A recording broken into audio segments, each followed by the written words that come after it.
வணக்கம். நான் உங்கள் டிஜே மாஸ்க். இன்றைக்கு நாங்கள் முக்கியமான விஷயத்தை பற்றி கதைக்க போகிறோம். என்னென்னு சொன்னால், இன்றைக்கு வீடியோ 20 நிமிஷம் முழுக்காமல் டக்குன்னு முடிச்சிடுவோம். வட்டிக்கு கொடுத்தலும் வாங்குதலும் சரியா தவறா, அதில் சட்டத்தில் இடம் இருக்கா? ஏன்னா அண்மையில் நடந்த சில வர்த்தகர்களோட கைதுகள் சம்பந்தமான விஷயங்கள் எல்லாரையும் யோசிக்க வச்சிருக்கு. அது சில பேருக்கு தெரியாது என்றா அதை மீடியாஸ்லேயோ இதுலேயோ போட பயப்படுது. 7ஆம் தேதி மார்ச் 2025 துலுஸ்ல ஒரு பிரபல வர்த்தகரும் பிரபல வட்டிக்காரர் ஒருத்தரும் கைது செய்யப்படுறார். ஒரு இளம் காவல்துறை அதிகாரியால் துணிஞ்சு அவரை 11 மாதம் நோட்டம் விட்டதுக்கு பிறகு அவர்கிட்ட வீட்டில் இருக்கிற சீட்டு புத்தகங்கள் எல்லாத்தையும் எடுத்து அவரை அரெஸ்ட் பண்ணுறாங்க, கைது செய்கிறாங்க.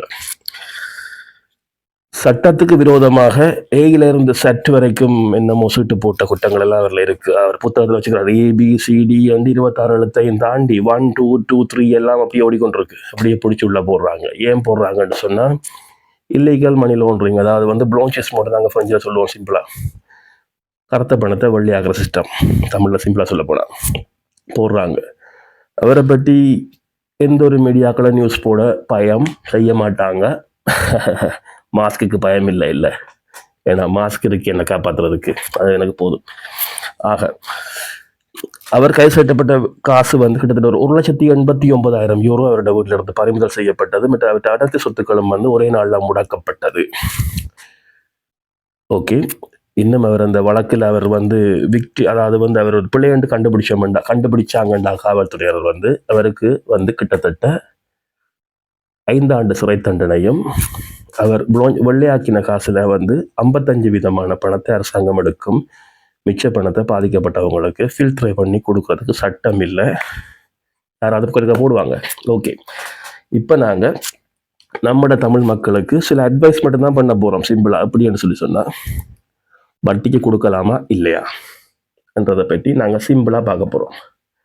ஓகே, பிரான்ஸ் நாட்டில் தனிநபர்களுக்கு இடையில நீங்கள், அதாவது நான் என்ற மச்சானோ என்ற ஃப்ரெண்ட் அல்லது உங்களுக்கு தெரியாதவங்களுக்கு கூட நான் காசு கொடுக்கலாம், வட்டிக்கு கொடுக்கலாம், சட்டம் இருக்கு.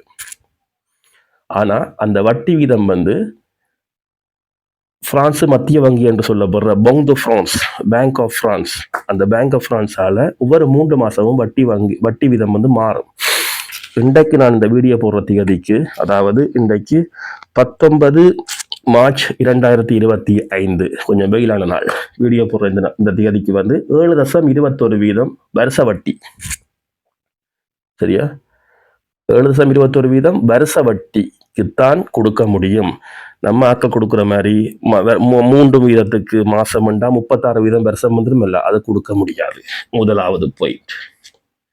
அடுத்தது, அதை கொடுக்கும்போது நீங்க சட்டப்படி கொடுக்கலாம். எவ்வளவு காசா கொடுக்கலாம், செக்கா கொடுக்கலாம், எல்லாத்துக்கும் நான் உங்களுக்கு பதில் சொல்றேன் தெளிவா. முதல்ல தனிநபர்களுக்கு நீங்கள் 15,000 யூரோ வரைக்கும் அன்பளிப்பா வழங்கலாம். அதாவது உங்கள்கிட்ட இருந்தா அந்த காசை நீங்க காசா கொடுக்க முடியாது.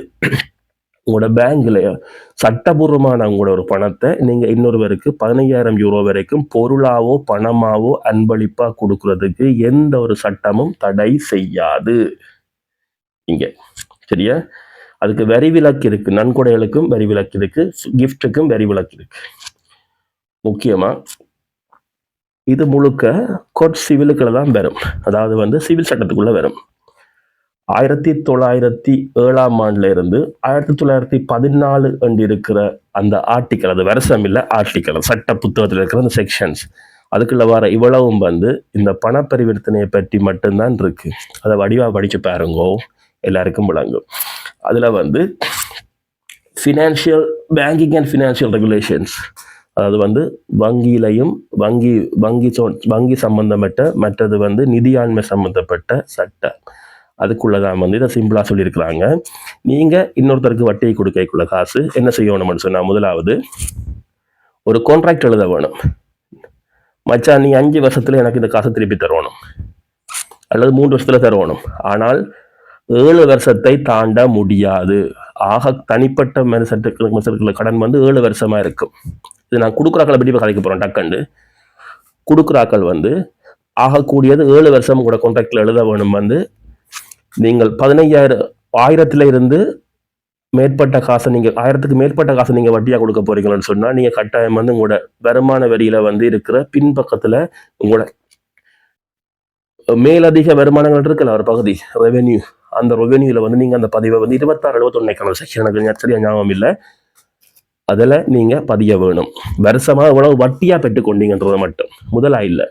அப்போ நீங்கள் கான்ட்ராக்ட் எழுதைகளை வந்து நீங்கள் பேங்க்ல எடுக்கிற மாதிரி தான் ஒன்றில் வட்டியும் முதலும் சேர்த்து மாசமா இவ்வளவுக்கு நீ வந்து அவ்வளோ வருஷத்தையும் போட்டு 5 வருஷத்துல நீ செட்டில் பண்ணலாம். அப்படி இல்லாட்டி மாசம் நீ வட்டியை செட்டில் பண்ணி போட்டு 5வது வருஷம் இந்த முதலையும் செட்டில் பண்ணலாம் மட்டும் எழுதலாம் கான்ட்ராக்ட். ஆனா அவ்வளவு கான்ட்ராக்டும் அவருக்கு ஒரு கொப்பி கொடுக்கப்பட வேணும். வட்டி வீதம் வந்து பாங்க் த பிரான்ஸோட வட்டி வீதம் தாண்டப்படாது. 36 வீதம் எல்லாம் இல்லை, 7.21 வீதம் இன்றைக்கு திகதிக்கு அதை தாண்டக்கூடாது. தாண்டினால் நீங்க கருப்பு பணத்தை வெள்ளையாக்குற முயற்சியில் இருந்தீங்கன்னு சொல்லி சிவில் சட்டத்துக்குள்ள நீங்க எழுதின கான்ட்ராக்ட் உங்களை குற்றவியல் சட்டத்துக்குள்ள கொண்டு மாட்டினால் என்னாகும்? அவ்வளவும் தான். நீங்கள் இது வரைக்கும் அரசாங்கத்திலிருந்து வாங்கினது, எடுத்தது, சாப்பிட்டது, குடிச்சது, மிச்ச வேலையெல்லாம் பார்த்தது எல்லாத்தையும் முக்கியமான கணக்குகளை அவங்க கேட்பாங்க, பிடிப்பாங்க. இதை வந்து இப்ப இருக்கிற பிரெஞ்சு அரசாங்கம் இதை ஸ்ரீலங்காவில் எப்படி இவர் அனுரகுமார திசாநாயக்கன்ற ஒரு பிரசிடென்ட் என்ன மாதிரி எல்லாம் தேவையில்லாம பண்ணி கொண்டிருக்காரு, அதே மாதிரி தான் இவங்களும் தேவையில்லாம பண்ற மாதிரி எனக்கு தெரியல, தேவைதான் பண்றாங்க நினைக்கிறேன். அவர் அரசியல் லாபத்துக்கு ஆசைறார், இவங்க வந்து வெளிநாட்டுக்காரரை சிறை பண்ணணும், அதாவது நறுக்க வேணும்ன்றதுக்காக செய்யறாங்க. ஓகே, இப்ப தொகை வந்து 15,000 நீங்க தாண்டி கொடுக்குறதுன்னு சொல்லி சொன்னா நீங்க ஒரு ஃபினான்சியல் இன்ஸ்டிடியூஷன் வச்சிருக்க வேணும். அதாவது நீங்க உங்களோட அது மூலம் நீங்க காசை உழைக்கிறது வந்து சட்டபூர்வமான ஒரு குற்றம். நீங்க ஆர்கனைசேஷன் துறக்காம வந்து நீங்க வட்டியை வந்து பேங்க் த பிரான்ஸோட லிமிட்டை தாண்டுறது குற்றம். நீங்க பிளாக்ல வாங்கிட்டு ஒரு பேச்சுக்கு சொல்றது வந்து நீங்க எப்படி கான்ட்ராக்ட் எழுதி ஒரு நபரை கொடுக்குறீங்க, அவர் போய் என்ன சரி செய்யறாரு வந்து அவருக்கு உண்மையா நீங்க இப்படி கொடுத்து போட்டு சொல்றீங்க எனக்கு இல்ல மச்சான் இப்படித்தான் கான்ட்ராக்ட்ல இருக்குது, ஆனா எனக்கு நீ 3 விதப்படி மாதம் தான்னு சொன்னா அவர் போய் காவல்துறையில உங்களோட ப்ரூஃபோட உங்களை முறைப்பாடு செஞ்சாருண்டா உங்களுக்கு மட்டியும் பெறாது முதலும் பெறாது. அவர் விக்டிம், அதாவது அவருடைய டாக்குமெண்ட்ஸை நீங்க வந்து எழுதின கான்ட்ராக்டை மீறின சட்டத்துக்காக நீங்கள்லாம் கைது செய்யப்படுவீங்க. கொடுக்குற அனைவரும், அது யாருண்டாலும் பரவாயில்ல. வாங்குறவங்க தெரிஞ்சவங்களாண்ட கொடுங்க, தெரியாதவங்களுக்கு கொடுக்காதீங்க, நம்பிக்கையானவங்களுக்கு செய்யுங்க. அதே மாதிரி இந்த வட்டிக்கு வாங்கிட்டு சுற்றுறதுக்குன்னு ஒரு குரூப் இருக்குல்ல, அவங்கள்ட்ட இருந்து கவனமா இருங்க. வாங்குறவங்களையும் நான் பிற சொல்ல மாட்டேன், என்னன்னு சொன்னா கொடுக்குற நீங்க வந்து எடுக்கிற வட்டி விதங்கள் அவங்களுக்கு பிடிக்காட்டி வந்து இப்ப எனக்கு தெரிஞ்சு காவல்துறையில வந்து கிட்டத்தட்ட சென்செந்தனி நான் இருக்கிற 93 பிரிவுக்குள்ளேயே மட்டுமே 76 வழக்கு இருக்குது. முக்கியமா மட்டுக்கோட்டை மூளாய் பகுதியை சேர்ந்த ஆக்கள்லாம் வந்து வட்டியை கொடுத்து மாட்டி இருக்கணும். அதுக்கு மேல வழக்குகளும் இருந்து கொண்டு இருக்கு. வட்டுக்கோட்டை பெரும்பாகம் மூளாய் தொகுதி, அதாவது மூளாய் எஸ், ஓகே, அப்படியும் இருக்குது.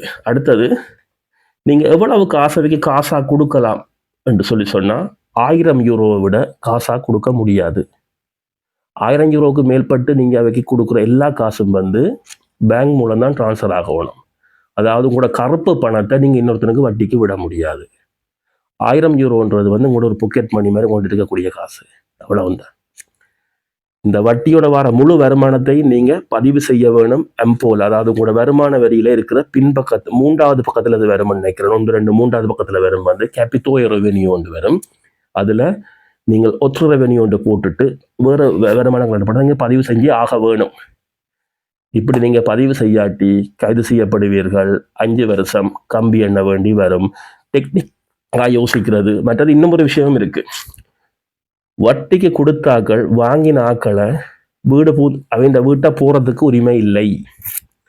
நீங்கள் அந்த டைம் வரைக்கும் 5 வருஷம் வரைக்கும் அவங்க வீட்டை நீங்க போக முடியாது. நண்பராக இருந்தா கூட வந்து போகலாம், இது சம்பந்தமா கதைக்க முடியாது.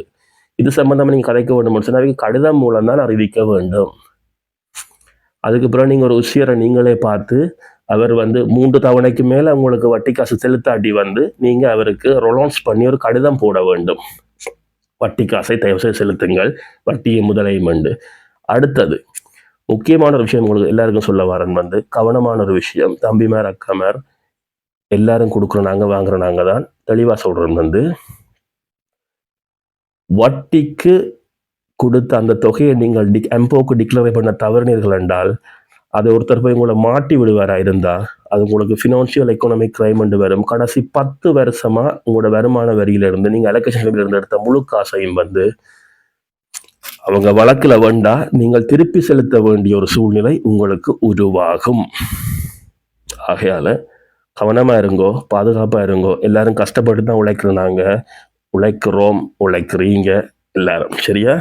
ஆகையால இந்த மாதிரியான இதுகளை ஏதாவது ஒரு சந்தேகம் இருந்துச்சுன்னா கீழே கொமெண்ட்ல கேளுங்க. நான் உங்களுக்கு வாட்ஸ்அப் மூலமாவோ இது மூலமாவோ சட்ட புத்தகத்தில் இருக்கிற முழு பிரச்சனைகளையும் எடுத்து சொல்லுவேன். இதுக்கு நீங்க லோயர்கிட்ட போய் 180 ரூபா காசு கொடுத்து 200 யூரோ காசு கொடுத்து அட்வைஸ் கேட்டு தப்பா கேட்டு அல்லது தேத்தண்ணி கடையில் லாக்குர்னே சந்தியில் அவன் சொல்கிறலாம் அதை கேட்டு அவசரத்துக்கு மாட்டாதீங்க.